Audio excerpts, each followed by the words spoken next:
Welcome to Two Pete's in a Podcast, where we will talk about child health from birth right away through to adolescence, dealing with issues of illness, development, and everything else that is of importance.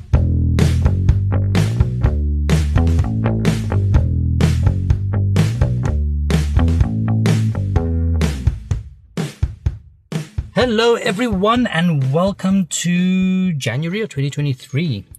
This is Two Pete's in a Podcast and I'm Michael Platten and I have Simon Strawn with me. Good morning and hello everybody. Hello. Right, today we are actually starting this season off with something that's very topical at this point, and that is measles. We currently have a measles outbreak, and if you haven't seen it, you will be seeing it quite soon, at least in the schools and around in moms groups and everything. Seeing that there's a measles outbreak, hopefully not seeing measles. Yes, and that's what we're talking about, how to prevent it and what it is, how it's transmitted, and just all the information that you would need going ahead. From next week, we'll be carrying on with our normal podcasts, but today is a special episode. Right, so what is measles? It's a virus. It is? It is a virus. So it's a virus that affects the body. It's transmitted via respiratory droplets, almost like a common cold. It gets in through the eyes, the nose, the mouth. And the incubation period is 10 to 14 days. And from there, that's where you're going to be seeing most of your symptoms. So let's just unpack what that means. So the incubation period means that you get the virus. The virus has entered your body through these droplets, entered into your throat, and then distributed through your body through the lymph glands, and the little glands that you can feel that come up in your neck. Sometimes when you're sick, they get distributed through that. And it takes about 10 to 14 days for you to start feeling sick and showing symptoms. All right.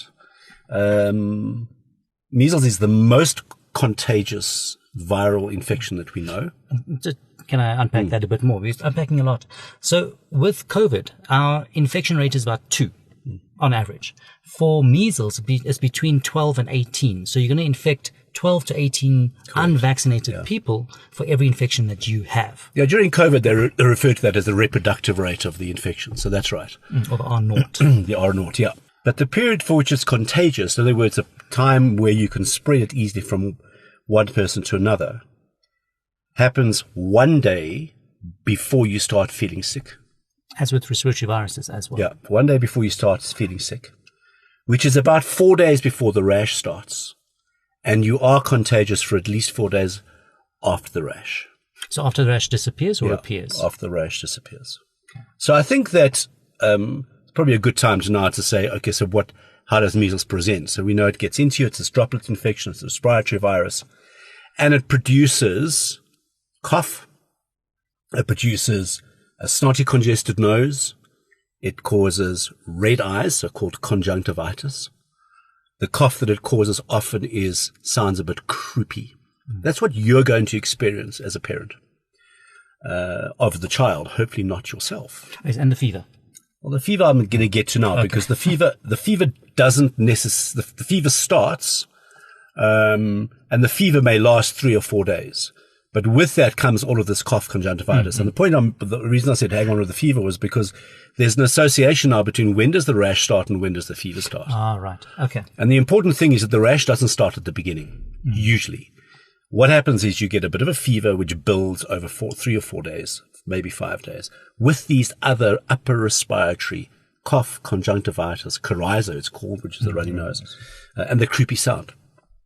When we examine the child, we may see some funny spots in the back of the throat, but don't worry about those, called Koplik spots, but that's actually quite difficult to see. But the rash develops about 4 days in. And the rash will start on the face and the neck and spread all over the body as red marks all over the body. Not mild. It is a very easy rash to see. I suggest you Google it and have a look at it. Can actually look quite angry. Can. And I think that's a very good kind of segue into what I'm going to say next, is that measles is serious. Children get sick. It's not just like a little bit of a rash and a snot nose and a fever. These children are properly ill. With very high hospitalization rates. Yeah, they said 1 in 4. Yeah. At least in America, 1 in 4. So we can unpack that quickly. You know, the outbreak we're seeing at the moment in South Africa has identified 382 cases. since October. And October last year, 2022.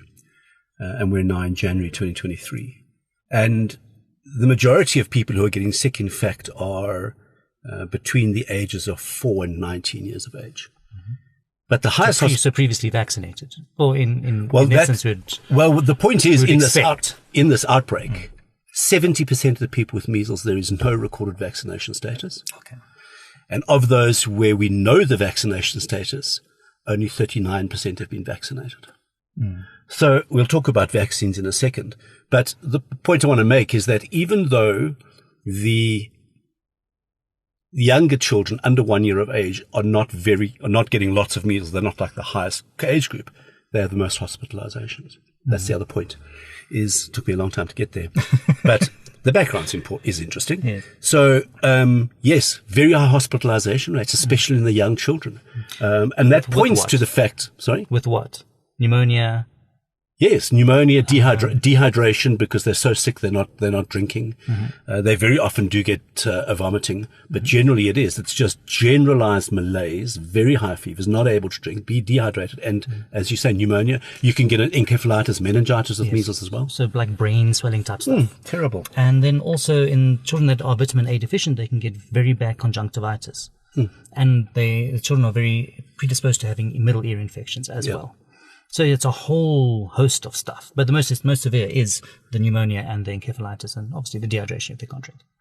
So I think then what we should do is say, so what do we do in the community at the moment? So I think there are a few important points. The first is measles in South Africa is what's termed a notifiable disease, urgently notifiable. So that means that any child who is confirmed to have measles, that child needs to have a case definition form filled in. It needs to be sent to the Department of Health and be notified, and that child needs to be followed up, as do all the contacts, to understand the extent of spread and the vaccination status. I think just to put a bit of context to that, it's the same as with COVID. Like, was the contact tracing. If you're positive, then the Department of Health would actually track you. It's the same process. Yeah, same process. So that's the first. The second thing is that any child who presents with any of the symptoms we've mentioned, cough, conjunctivitis, high fever, and rash, needs to have a form filled in and swabs taken, either a throat swab and or a blood sample, and sent for testing to confirm whether it's measles or not. Because what else can it be? So German measles or rubella is the rash is fairly similar, not as severe. The children are not nearly as sick, and it's much more common than measles. So you do need to be able to separate out, is it measles or is it German measles? It's also called the 3-day rash. Yes, because measles is much more severe. So you want to be sure that all your protective measures are there. And the last point I want to mention about this is that in the community, we often hear about, oh, my baby was diagnosed with measles, or my baby's got baby measles. This has got nothing to do with measles. They are completely separate viruses. And that's why the point that measles is such a serious illness. And that's really the hallmark of what we're saying about all of the symptoms and the fever and the length of time that children are really sick. So that's what you need to do. You need to confirm it by lab testing. You need to report it.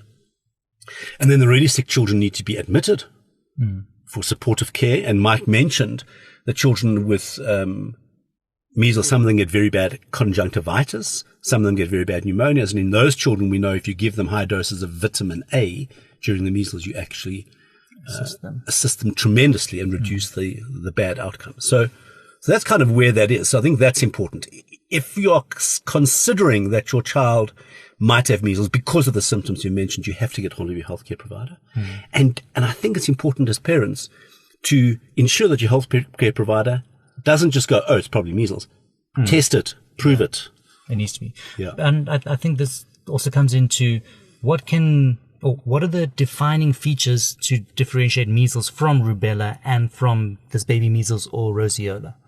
I think the measles and the rubella follows a very similar course, like you said. The rash is very similar, just that you're going to get quite a bit of lymphadenopathy, so lymph nodes that are enlarged, not as much respiratory stuff. In rubella. Compared to measles. And the difference between roseola and the other two is that you will have a fever up to 40 degrees, sometimes even for 5 days, 3 to 5 days, but not much other symptoms. Like you can get a bit of sinus stuff, runny nose, bit of congestion, bit of coughing, but really not that much. But the classic feature of roseola or baby measles is that the fever disappears, and then within about 12 to 24 hours, the rash appears. Whereas with the other two, while you have the fever building, the rash comes. So then what do we do about measles? I mean, the only way to prevent measles is by vaccination. Because it is so contagious, and you need to have 95% of your population vaccinated to prevent transmission. Or this herd immunity Exactly. that we were talking about. Yeah, so 95% of the population, which gives you 95% herd immunity. So why are we having a measles outbreak now? So measles outbreaks in the past in South Africa have been in pockets of communities where they have chosen not to vaccinate or have not been vaccinated. What we're seeing now is a knock-on effect of COVID, where lots of people didn't get their normal vaccines because we were locked down, people were scared to mingle, etc., etc. So there is quite a high catch-up required. So lots of people at this point in time have not been vaccinated. So the response now has to be, let's get people vaccinated as quickly as they can. Now, rather than being discriminatory in what we're doing and saying, well, let's try and find all the people who have not previously been vaccinated, the way that these measles campaigns work is you choose an age group. And here we've chosen between 6 months and 15 years of age. So, and I just wanted to qualify. So we, meaning the Department of Health, and therefore South Africa. Department of Health, not exactly. us too. Yeah, we feel much part of the system though. Yes, we do. 6 months to 15 years of age. Everybody have a measles vaccine. It doesn't matter whether you are fully vaccinated or not. It doesn't matter. The only thing I would say is if you've been vaccinated with measles, give it a month before you have your booster shot.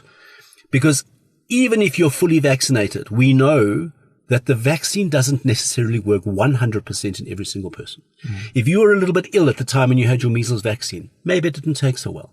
If you have had courses of cortisone, if you are ill in any other way, your vaccine may not have taken as well. So that's the first thing. The only people who should not have a measles vaccine are those who are immunocompromised with serious immunocompromising conditions, because measles is a live virus vaccine. Which means it can actually cause disease. Yeah. So that's it. Yeah. And I think the last part is, what do you do if you have been exposed? So there may be some evidence that if you can give a measles vaccine to somebody within 3 days of them being exposed to somebody with proven measles, and that person has no reason not to have the measles vaccine, like the immunocompromised, so we're talking about otherwise healthy people, there may be a possibility that you can change the course of the measles in them. Yeah. It's not quite as clear-cut as that. Essentially, the teaching has always been there's nothing much you can do. But that's really where it is. I would say, Mike, at the moment, everybody was just going to get a measles vaccine. You don't want your child getting measles. Yeah. Just like influenza. Exactly. In April, May, March, go get your influenza vaccine, just because it prevents that spread. Yeah. So it's not necessarily to protect yourself, to protect other children and other people in your communities. Well, obviously it will protect you as the individual person. I mean, you're not going to get measles, or if you do get it, you're not going to get it as badly as it would have been if you had not been vaccinated. It's more for the altruism of it. But the point is that you need 95% of the population vaccinated against measles to stop an outbreak. And remember, the definition they use for an outbreak is 3 or more cases in a specific geographic area within a 4-week period. Yeah. So, for example, 380. Yeah, and in the entire Gauteng province in South Africa, since October last year, we've had 16 cases, 16 cases. So where is the majority? I don't know. In Limpopo. Oh, Limpopo. Yeah, okay. that's which is quite close to us. Yeah. So I think that's the point people should make. Try and be very clear about what we're seeing. Does it fit with measles or not? Rather react quickly than guess. Make sure that the swabs or the bloods are done to prove it. And then react based on the result. And speak to your healthcare provider. Yes. And otherwise, go and get your measles vaccine. Yeah. Before it's too late. Yes. Yeah. I think that's it. Right. Thank you very much for listening. We will carry on with our normal programming next week. And if your children have allowed you to, thanks for listening. Thank you.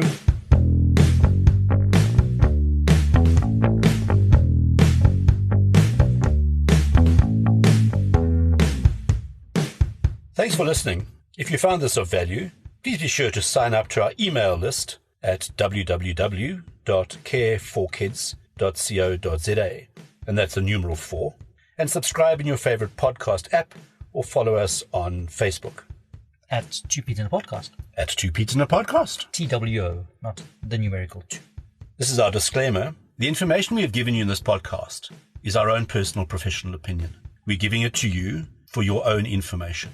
please don't use it to treat yourself or to treat anybody else. Rather, go and see your own medical healthcare provider and follow their advice.